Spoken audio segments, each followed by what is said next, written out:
Incarnation, qui est une auteure sur laquelle je passe en ce moment beaucoup de temps et sur laquelle je travaille beaucoup.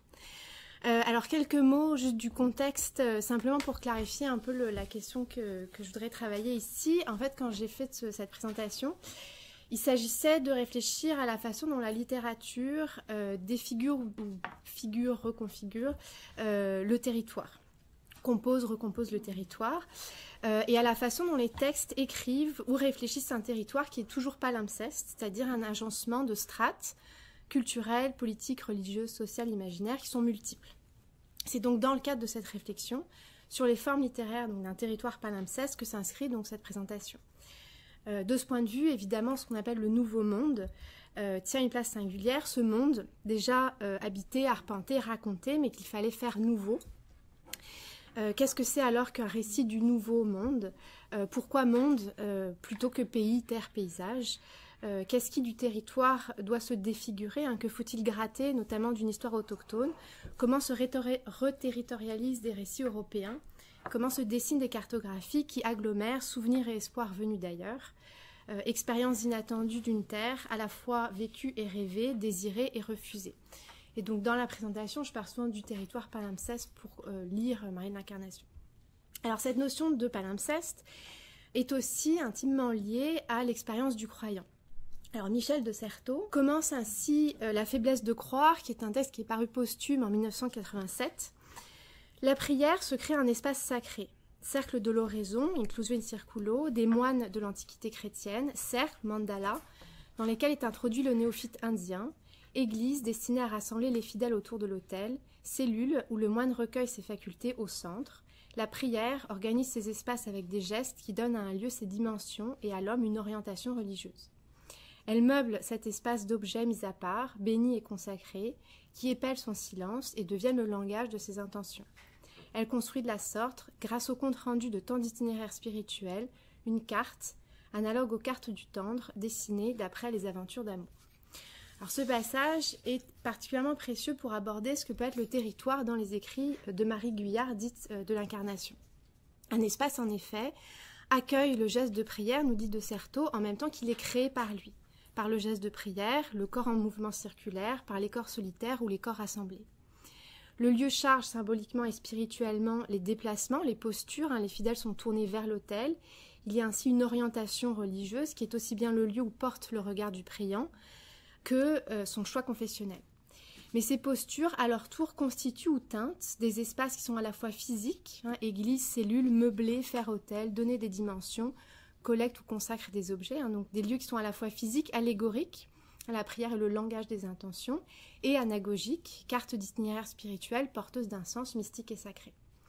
Là où se fait la prière, s'engage ainsi une lecture exégétique qui ne peut délier la pratique concrète et sensible d'un espace désiré vers lequel cette pratique oriente, lieu qui est à la fois bien là, c'est bien son existence après tout qui consacre la carte laïque, et toujours absent, ce sera peut-être la mère dangereuse de la carte du tendre. Palimpseste de signification que suggère donc l'herméneutique sacrée, et palimpseste d'histoire, la multiplicité fait sens et importance puisque le fidèle prie là où d'autres fidèles avant lui ont prié.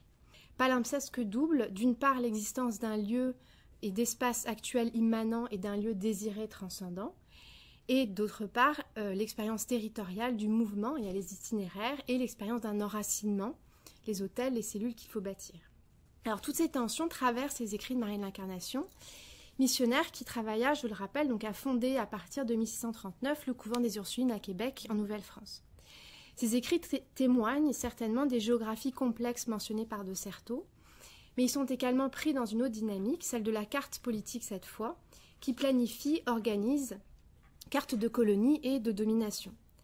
Marie de l'Incarnation écrit dans un contexte de conquête territoriale dont elle est une actrice, conquête aussi bien religieuse que politique, et le territoire qui se dessine dans ces textes est aussi celui-là, territoire sédentaire, marqué par des constructions qui, toutes fragiles qu'elles soient, n'en défont, brutalisent pas moins un territoire déjà là, celui des Hurons, des Iroquois, des Montagnais, qui n'a pas du tout la même carte et qui n'est pas non plus parcouru par les mêmes mouvements.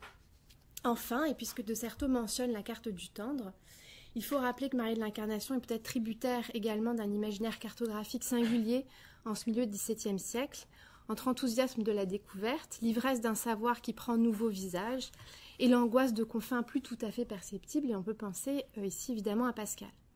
Où la cartographie d'un territoire est aussi pour les contemporains ligne de crainte, lieu pas vu mais peut-être là, lieu dont parfois personne n'est revenu, ligne aussi d'un savoir-vivre, un tracé de gestes, de manière, une découpe de politesse. Alors, c'est une introduction un peu longue mais nécessaire, je crois, afin de saisir d'emblée la complexité et la richesse que représente ce corpus de Marie de l'Incarnation, donc pour penser cette question qui était donc celle du territoire palimpseste. Alors, pour essayer de comprendre la façon dont cette question travaille les écrits de Marie de l'Incarnation, je m'intéresserai spécifiquement à 3 pratiques particulières de l'espace qui me semblent définir le territoire dans la poétique de l'Ursuline. Partir, d'abord, puisque la première expérience est celle du départ, et ce dès l'enfance. Et de ce point de vue, le territoire est d'abord et avant tout chez Marie de l'Incarnation un lieu quitté. Deuxième point, parcourir ou traverser, mouvement qui, comme le premier, est profondément lié à l'itinérance ou au voyage missionnaire, mais qui rappelle aussi bien sûr le passage transitoire et éphémère du chrétien sur terre. Et troisième point, habiter, qui, à mon sens, est l'expérience impossible de Marie de l'Incarnation, missionnaire, quoique l'Ursuline lutte contre tout pour fonder un couvent, marquer un lieu où l'on se reconnaît, et qu'elle-même soit passée à l'histoire comme fondatrice des Ursulines notamment, la Nouvelle-France reste néanmoins un lieu impossible à habiter, et cette impossibilité est constitutive de l'écriture et du style même de Marie de l'Incarnation. Alors je m'appuierai à la fois sur sa correspondance et sur la relation 1654, et en fait, je ne présente ici que des pistes et des hypothèses, un travail qui, je me rends compte jour après jour, demanderait en fait une enquête beaucoup plus systématique et beaucoup plus longue. Alors je commence donc par quitter, partir. Le lexicographe Richelet, en 1680, dans son dictionnaire, rattache le substantif territoire au verbe terrir, terme de mer, dit-il, qui signifie, je le cite, prendre terre après une longue traversée. Avant le territoire, il y a donc une longue traversée et un monde à laisser derrière soi. De façon remarquable, c'est bien ainsi que commence la relation 1654. Alors un mot sur ce texte pour en clarifier le statut rapidement. C'est un texte, un récit autobiographique qu'écrit Marie de l'Incarnation. Elle a alors 55 ans, elle meurt 18 ans plus tard, et qu'elle écrit à la demande de son fils. Cette relation mêle de façon absolument inséparable l'expérience mystique et l'expérience missionnaire au Québec, avers et revers d'un même voyage pour la narratrice. Il y a donc l'autobiographie spirituelle, avec les topoi qu'on trouve dans ce genre habituellement, donc la conversion, la rechute, l'errance, l'entrée en religion, l'abandon du fils pour rentrer aux Ursulines, les oraisons, les mortifications, l'appel à Dieu pour le Canada. Donc autobiographie spirituelle et la relation d'une voyageuse en Nouvelle-France, où là aussi on va retrouver les topoi du genre, le froid, la faim, la rencontre des autochtones, l'établissement, la quête d'argent. Alors la relation de 54 s'ouvre sur ces mots. Dès mon enfance, la divine majesté voulant mettre des dispositions dans mon âme pour la rendre son temple et le réceptacle de ses miséricordieuses faveurs, je n'avais qu'environ 7 ans, qu'une nuit, en mon sommeil, et à partir de là, Marie de l'Incarnation raconte la visite donc, de ce qu'elle appelle la suradorable majesté, qui, donc s'approchant de moi, mon cœur se sentit tout embrasé de son amour, je commençai à étendre mes bras pour l'embrasser, lors, lui, le plus beau de tous les enfants des hommes, m'embrassant et me baisant amoureusement, me dit « Voulez-vous être à moi ?» Je lui répondis « Oui ». À partir de là, Marie de l'Incarnation égrène plusieurs des motifs propres au récit mystique et qui, pour beaucoup, rappellent ce récit inaugural, qui abrite le divin, n'est plus tout à fait de ce monde. Ce sentiment intérieur met l'âme, dit-elle, dans un état plus détaché, âme qui ne veut, je la cite encore, un rien suivre que le chemin, que celui à qui elle tend. Âme qui connaît, je la cite encore, extase et ravissement, et qui est littéralement enlevée par force et violence, voire détruite. Hors de soi et enlevée au monde, la narratrice est itinérante, de passage, ce qui constitue bien sûr l'expérience première du chrétien. Paul, par exemple, dans l'Épître aux Hébreux, annonce, je cite, « Car nous n'avons point ici de ville permanente, mais nous cherchons celle où nous devons habiter un jour. » Dans une lettre de septembre 1656, Marie de l'Incarnation reprend elle-même, je la cite, « Soyons donc dans le monde comme si nous n'y étions pas. » Chrétienne, Marie de l'Incarnation est donc constamment prise dans les vicissitudes et les grâces d'une longue traversée. Il y a déjà là palimpseste, puisque Marie de l'Incarnation refait encore et en esprit le chemin décrit par Paul.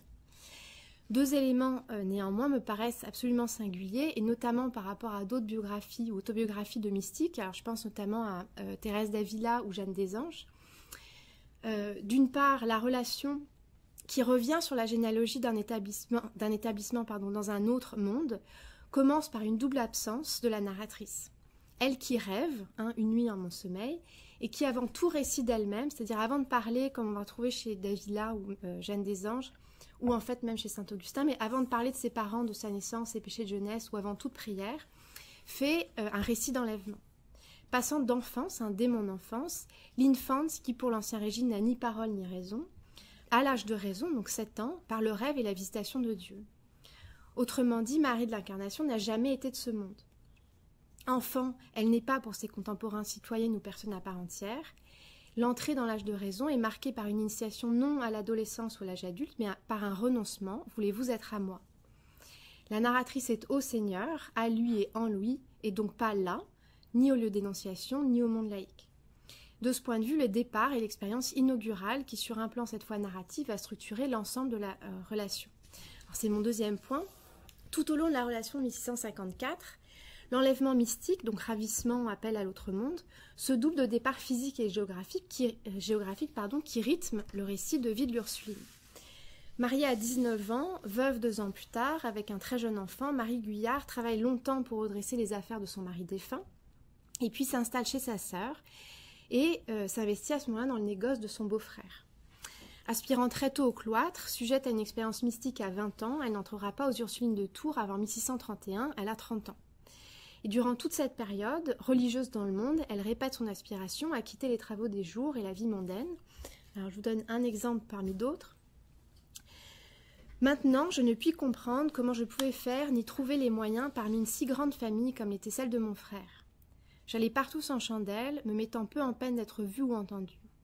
La cave, les greniers, la cour, l'écurie pleine de chevaux étaient mes stations. La nuit, je me mettais en danger de me blesser. J'étais aveugle à tout. Pourvu que je trouvasse lieu à me cacher, ce m'était assez. Alors, cherchant donc lieu et station, alors station au sens de lieu de dévotion, elle quitte le logis, la famille, pour, comme le disait de Certeau, faire des caves, greniers, écuries, des lieux de prière. Elle ressémantise, si on veut, les lieux de travail, du travail ordinaire et terrestre, la cave, le grenier, la cour, qui sont littéralement les lieux du travail de la terre, les lieux du territoire, en station, lieu d'un travail ou d'un exercice spirituel cette fois. Alors, il faut noter par ailleurs cet élan paradoxal, signe d'errance, l'indifférence d'être vu ou entendu, mais la nécessité du grenier pour se cacher, aller partout sans chandelle aveugle pour trouver la suradorable majesté qui est le signe de la lumière. C'est aussi cela la station, ce lieu qui en veut un autre, en tout cas lieu de départ. Pause, demeure de peu de durée qu'on fait en un lieu pour se reposer, dit Corneille, alors l'autre Thomas Corneille, dans son dictionnaire de 1694. Thomas Corneille qui ajoute donc dans ce dictionnaire, pour station, en termes de géométrie, se dit du changement des lieux qu'on choisit pour faire des observations, ce qui oblige ceux qui font des cartes topographiques à faire différentes stations sur les éminences, d'où ils peuvent considérer les distances et les angles des villages, pour les placer où ils doivent être mis. Marie de l'Incarnation a choisi ses éminences, la cave, le grenier, topographie mondaine, temporelle, visible en même temps que dérobée, d'où considérer la distance qui la sépare encore d'un autre lieu. Chez le frère donc, elle veut être en prière dans le grenier, et dans le monde, mourant, dit-elle, toute vive, elle n'a de pensée que pour le couvent des Ursulines qui vient de s'établir à Tours. Une voix me poursuivait partout, et qui me disait « Hâte-toi, il est temps, il n'y a plus rien à faire pour toi dans le monde ». Elle quitte alors sa famille et surtout son fils. Je quittai donc ce que j'avais de plus cher un matin, jour de la conversion de Saint-Paul, 1631. Mon fils vint avec moi, qui pleurait amèrement en me quittant, et le voyant, il me semblait qu'on me séparait en deux. Mais dès l'entrée au couvent, elle est déjà ailleurs. J'avais outre cela quelque chose dans moi, dès que je fus aux Ursulines, qui me disait que la divine bonté me mettait en cette maison comme un lieu de refuge, jusqu'à ce qu'elle disposât de moi pour ses desseins. Comme dans l'attente, dit-elle, d'un autre départ, donc, il sera une première vision de ce qu'elle appelle les grandes vastitudes, d'un esprit qui la porte, je la cite, dans les Indes, au Japon, dans l'Amérique, dans l'Orient, dans l'Occident, dans les parties du Canada et dans les Hurons. Elle comprend rapidement qu'elle est appelée à rejoindre ce qu'elle appelle la mission de Canada, révélation qui arrive à peu près au milieu de la relation. Dès 1635, je la cite, mon amour se portait à celles, donc aux âmes, qui étaient les plus abandonnées dans les pays sauvages où je me promenais sans cesse. Alors on entend évidemment le travail lexical, quitter, se porter, chercher refuge. En réalité, elle ne part pas avant 1639 et les luttes administratives pratiques intérieures sont nombreuses avant de rejoindre ce grand pays. Arrivant en Nouvelle-France, elle assure « Étant donc arrivée en ce pays, le voyant, je le reconnus être celui que notre Seigneur m'avait montré il y a 6 ans. Ces grandes montagnes, ces vastitudes, la situation et la forme qui étaient encore marquées dans mon esprit comme à l'heure même. Ce qui renouvela beaucoup la ferveur de ma vocation, et une pente par un abandon de tout moi-même, pour tout souffrir et faire ce que notre Seigneur voudrait de moi en ce nouvel établissement. Mais ce qu'elle appellera dans ses correspondances cet estimable pays, ou encore ce bout de monde, ne fait pas non plus tout à fait territoire, terre abordée après longue traversée. À une Ursuline, qui craint pour la colonie, Marie de l'Incarnation assure dans une lettre de 1648 « Pour moi, je vous le dis franchement, je n'ai peur de rien, et quoique je sois la plus misérable du monde, je suis prête et me sens dans la disposition d'aller aux extrémités de la terre, quelque barbare qu'elle soit, si l'on veut m'y envoyer. » Motif sur lequel elle revient souvent dans la correspondance, elle est prête à repartir, à tout quitter, à tout instant.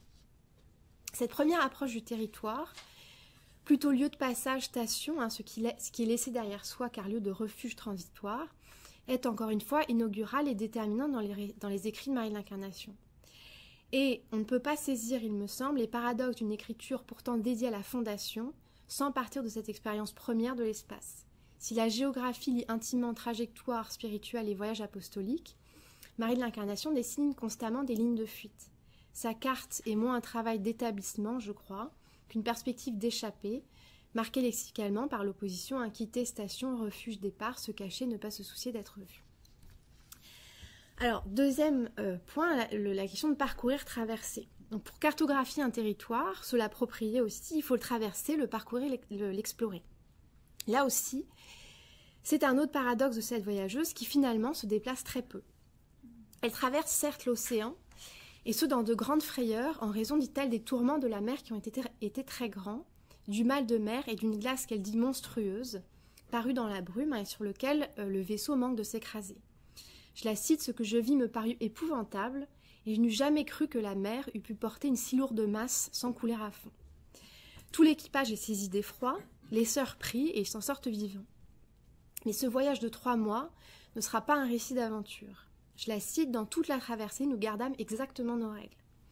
Et, ajoute-t-elle dans une lettre à la supérieure des Ursulines de Tours, nous sommes à cette heure, donc sur le vaisseau, dans une aussi bonne disposition que si nous étions dans notre monastère. Autrement dit, la traversée est aussi lieu de clôture et l'Ursuline y sera immobile, pieuse, consacrant le bateau en monastère. Et là, je fais une parenthèse que j'ai pas le temps de développer, puis j'ai pas plus réfléchi que ça, mais en passant, le monastère et l'église, le monastère et le bateau sont 2 lieux de transition d'un monde à l'autre, et il n'est pas anodin que Marie de l'Incarnation ait peur de mourir à ce moment-là, sacrifiant pour le coup au topos du converti et du voyageur tout à la fois. Avant d'aborder une terre neuve, il faut soi-même être rené, avoir connu le passage par la nuit, la mort symbolique et si on veut, une autre cave. Je ferme la parenthèse. Alors, je passerai plus vite sur ce paradoxe d'une voyageuse immobile qui a déjà été très bien étudié, notamment par Nathalie Friedel. Simplement, après cette effroyable traversée de l'océan, Marie de l'Incarnation est rapidement conduite jusqu'à Québec, dont ensuite elle ne bougera plus, retrouvant la clôture qui fut donc la sienne à Tours. Ce sont les autres qui voyagent. Quand elle est en France, elle lit et apprend les relations qui lui parviennent. Je cite, une relation qui fait espérer que les Hurons embrasseront bientôt notre sainte foi, dit-elle à son directeur en ajoutant « Quoique je n'aille pas en Canada avec vous, je vous suivrai en esprit ». Cette opposition entre station de l'auteur et mobilité alentour se répète en Nouvelle-France.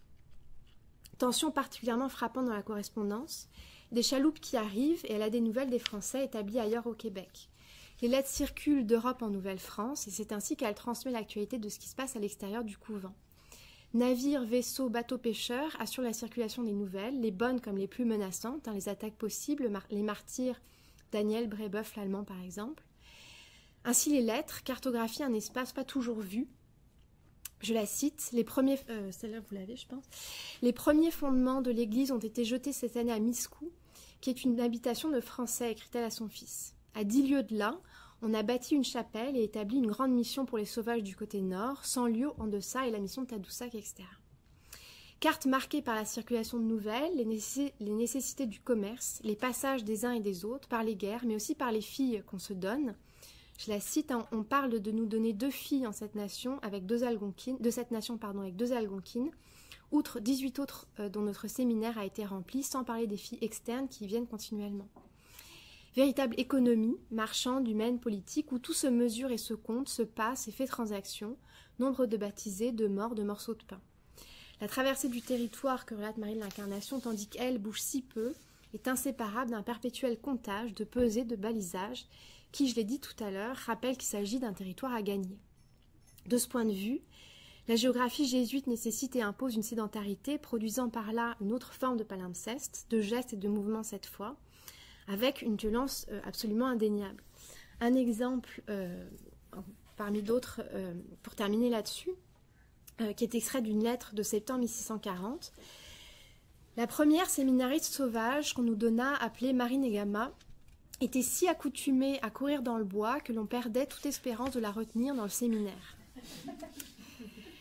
Le père Lejeune, qui avait porté son père à nous la donner, envoya avec elle 2 grandes filles sauvages chrétiennes qui demeurèrent quelque temps avec elle pour la fixer. Mais ce fut en vain, car elle s'enfuit 4 jours après dans les bois, ayant mis en pièces une robe que nous lui avions donnée.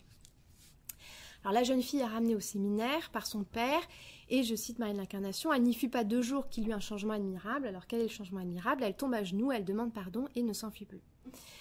Pratique distincte donc du territoire qui se lise aussi dans la différenciation des gestes, courir dans le bois contre l'enfermement conventuel, s'enfuir contre tomber à genoux. Dans ce cas, il s'agit bien d'effacer une carte pour une autre, de modifier des pratiques pour d'autres. Effacer courir pour écrire fixer. La mobilité des Français, leur commerce, le trafic est inséparable d'une immobilisation des jeunes Huronnes.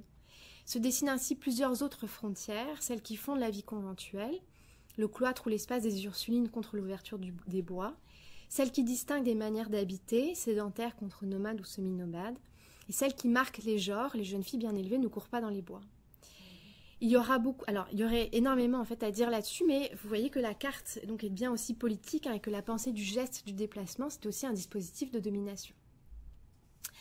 Alors j'en viens à mon dernier point, la question de l'habiter, puisqu'il s'agit après tout d'un établissement, ce que Marie de l'Incarnation appelle la grande affaire, d'une fondation, et que au sujet du Canada, Marie de l'Incarnation oppose bien dans ses lettres votre France et notre France la nouvelle. Il y a plusieurs modalités de l'habiter qui chacune déterminent une représentation particulière du territoire. Bâtir, détruire, meubler, nommer, délimiter, chez toi, chez moi, lieu de prière, lieu de travail. Dans le cas des écrits de Marie de l'Incarnation, habiter est inséparable de fonder. Fonder, alors je m'appuie sur les travaux de la sociologue Marie Ségaud, et je cite Marie Ségaud ici, pour fonder, c'est une opération volontariste décidant d'une implantation ponctuelle, maison-monument, ou plus ample, ville-territoire. Elle est accomplie par une autorité reconnue civile ou religieuse, selon des rites.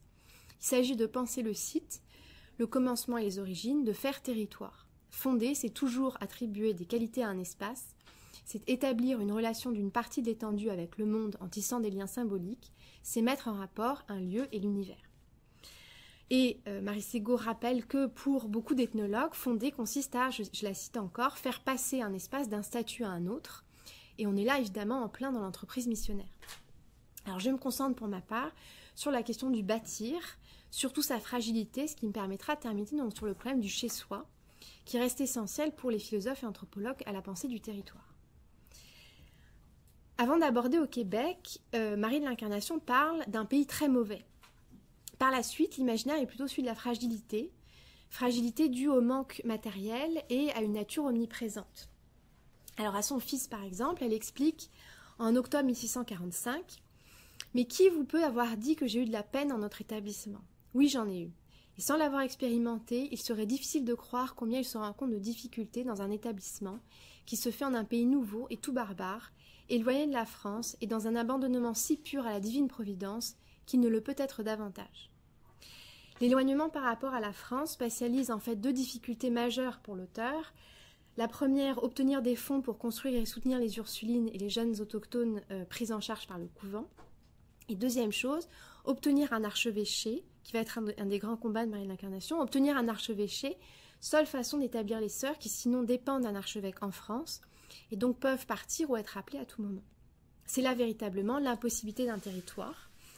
Au refus des autorités ecclésiastiques françaises, Marie de l'Incarnation affirme « Pour moi, mon sentiment est que Dieu ne veut pas encore d'évêques en Canada, le pays n'étant pas encore assez fait. » Ce pays pas encore assez fait, c'est le triple sacerdoce de l'Ursuline, évangéliser les âmes, bâtir des lieux de culte et l'épreuve intérieure, car le pays est indissociablement ce pays de croix qu'est le Québec et le pays intérieur. Je cite une autre lettre à son fils de 1652. « Je vous assure qu'il me faut un courage plus que d'homme pour porter les croix qui naissent à mon sens, tant dans nos affaires particulières que dans les générales du pays, où tout est plein d'épines, parmi lesquelles il faut marcher dans l'obscurité et où les plus clairvoyants sont aveugles et où tout est incertain. De fait, l'Ursuline qui a en charge la conduite et l'économie de l'établissement éprouve, dit-elle, je la cite, « bien des peines et des fatigues dans les difficultés qui se rencontrent dans ce pays couvert de neige jusqu'en mai. Il y a la neige, il y a le tonnerre, je cite, qui écrasa en un moment la grange de nos métairies, tua nos bœufs, écrasa notre laboureur, ce qui nous mit en perte de 4000 livres. Il y a les tremblements de terre, les attaques des Iroquois, il y a les ouragans qui laissent, je la cite encore, tant de débris en ce pays-là. Il y a la violence des tempêtes, il y a le froid, qui, même quand les Ursulines ont finalement, je la cite, la plus belle et la plus grande maison de pierre qui soit en Canada, ne permet pas d'y rester en hiver sans s'approcher du feu, et même là, dit-elle, ce serait un excès d'y demeurer 1 heure. Territoire et corps à tout vent, soumis à une providence encore plus indéchiffrable qu'en Europe. Je la cite, « Dieu néanmoins a des voies qui nous sont inconnues, surtout dans un pays flottant et incertain comme celui-ci, où naturellement parlant, il n'y a pas plus d'assurance qu'aux feuilles des arbres quand elles sont agitées par le vent. Et de même que la fragilité organique de la feuille qui risque toujours de se détacher de la branche devient la métonymie de ce grand pays, les Ursulines pourraient bien d'un souffle être balayées à chaque instant, de même, ce pays flottant est symboliquement, autant que littéralement, le travail, l'exercice journalier d'une religieuse pour se défaire d'elle-même. Je ne vois goutte en toutes mes affaires, et néanmoins, nonobstant mon aveuglement, elles se font sans que je puisse dire comment. Cela s'entend de l'établissement du pays en général, de l'état des familles en particulier, il en est de même du spirituel. Ni voir goutte, comme précédemment l'image des plus clairvoyants devenus aveugles, c'est aussi bien l'épreuve de la fondatrice, je ne connais pas le pays, je ne connais pas la langue, que l'épreuve de la pénitente. Dans la relation de 1654, Marie de l'Incarnation dit ceci, dit que le détriment de son Église, donc de l'Église de Dieu, me crucifie intérieurement. Tous les maux de la colonie, accueillis comme des nécessités de la Providence, sont donc aussi des épreuves spirituelles et intérieures. À propos de l'incendie qui ravage en 1650 le couvent des Ursulines et ne laisse rien derrière lui, Marie de l'Incarnation témoigne « C'était un spectacle pitoyable à voir. Une bonne personne regardait les sœurs, les voyant si tranquilles, dit tout haut qu'il fallait que nous fussions folles ou que nous eussions un grand amour de Dieu, d'être sans émotion dans la perte de nos biens et de nous voir en de petits moments réduites à rien sur la neige. » Mais c'est bien finalement ce spectacle pitoyable que désire Marie de l'Incarnation et d'être précisément réduite à rien.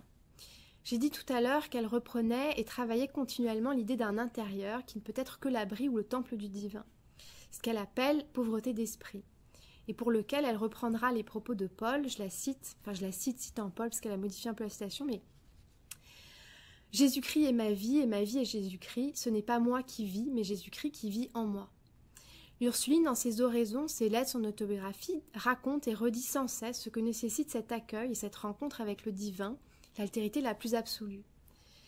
Je la cite, « Les effets que porte cet état sont toujours un anéantissement et une véritable et foncière connaissance qu'on est le néant et l'impuissance même, une basse estime de soi et de son propre opéré. » C'est donc aussi dans son sens le plus fort qu'il faut comprendre la citation que je vous donnais tout à l'heure sur les stations, quand elle dit « J'étais aveugle à tout, pourvu que je trouvasse lieu à me cacher, ce m'était assez. » Se cacher, c'est aussi n'être plus là, plus visible, rangé au grenier, à la cave, si j'ose dire, pour faire toute la place à autre chose.